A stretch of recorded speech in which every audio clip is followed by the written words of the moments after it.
আজকে আমি আপনাদের সাথে মুসুর ডালের একটি রেসিপি শেয়ার করছি। নমস্কার, কেমন আছেন সবাই? আমি জলিস কিচেন অ্যান্ড স্ট্রিট ফুডে আপনাদেরকে স্বাগত জানাই। এই রেসিপিটি খেতে কিন্তু খুব সুস্বাদু হয়। আপনারা নিশ্চয়ই একবার ঘরে বানাবেন।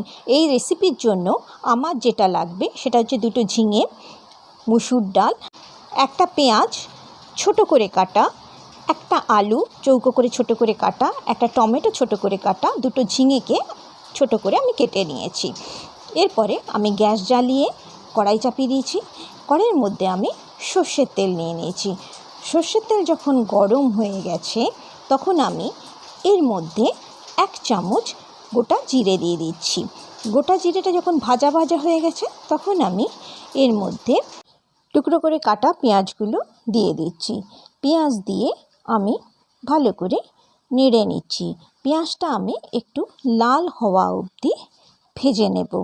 দেখুন এখানে পেঁয়াজে একটু রং ধরে গেছে। চলুন আমরা একটা মশলা বানিয়ে নিই। আদা 5টা রসুনের কোয়া আর 3টে লঙ্কা আমি বেটে নিয়েছি। এই বাটা মশলাটা এখন আমি পেঁয়াজ ভাজার মধ্যে দিয়ে দিচ্ছি। দিয়ে সব কিছু খুব ভালোভাবে আমি কষিয়ে নিচ্ছি। এখানে মশলাটা খুব ভালোভাবে কষানো হয়ে গেছে। এখন আমি গুঁড়ো মশলা দেবো। এখানে 1 চামচ হলুদের গুঁড়ো দিয়েছি, 1 চামচ ধনের গুঁড়ো দিয়েছি, 1 চামচ লঙ্কার গুঁড়ো দিয়েছি। তারপর একটু জল দিয়ে দিচ্ছি। দিয়ে মশলাটা খুব ভালোভাবে আমি কষিয়ে নিচ্ছি।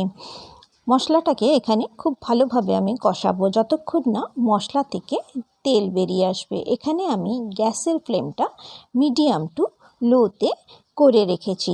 দেখুন কষাতে কষাতে মশলা থেকে তেল বেরিয়ে এসছে। এখন আমি কাটা ঝিঙেগুলো দিয়ে দিচ্ছি। ঝিঙের টুকরোগুলো দিয়ে মশলার সাথে খুব ভালোভাবে আমি মিশিয়ে নিচ্ছি। ঝিঙে আর মশলাটা ভালো করে কষানো হয়ে গেছে। এখন আমি আলুর টুকরো দিয়ে দিচ্ছি আর টমেটোর টুকরো দিয়ে দিচ্ছি।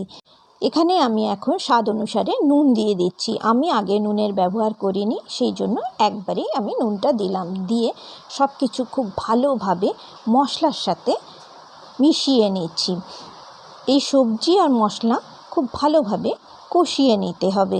দেখুন এখানে খুব ভালোভাবে মশলাটা সবজির সাথে কষানো হয়ে গেছে। এরপরে মুসুর ডাল আমি নিয়ে নিয়েছি। মুসুর ডালটাকে ধুয়ে আমি জলের মধ্যে 2 ঘন্টা ভিজিয়ে রেখেছিলাম। সেই মুসুর ডালটা আমি এখন এর মধ্যে দিয়ে দিচ্ছি। মুসুর ডাল আর সব সবজি আর মশলা খুব ভালোভাবে একসাথে আমি মিশিয়ে নিচ্ছি। এখন আমি গ্যাসের ফ্লেমটাকে মিডিয়াম টু লোতে করে রেখেছি। খুব ভালোভাবে আমি মিশিয়ে নেব। মিশিয়ে নেবার পরে আমি এটাকে ঢেকে 3 মিনিটের জন্য রেখে দিচ্ছি। 3 মিনিট পরে আমি ঢাকনা খুলছি। দেখুন অল্প অল্প ঝিঙে থেকে জল বেরিয়ে এসছে। এখন আমি ডাল, ঝিঙে, আলু আর মশলা সব খুব ভালোভাবে মিশিয়ে নিচ্ছি। যত ভালো কষানো হবে তত ভালো এই রান্নাটা হবে। এখানে আমি গ্যাসের ফ্লেমটা হাই করে দিয়েছি। তারপরে 2 কাপের মতো জল দিয়ে দিচ্ছি। 2 কাপের মতো জল দিয়ে দেওয়ার পরে সব কিছু খুব ভালোভাবে আমি মিশিয়ে নিচ্ছি। মিশিয়ে নেবার পরে এটাকে আমি একটু ফুটতে দেব। যখন অল্প অল্প ফুটতে শুরু করবে তখন আমি এটাকে ঢেকে দিচ্ছি।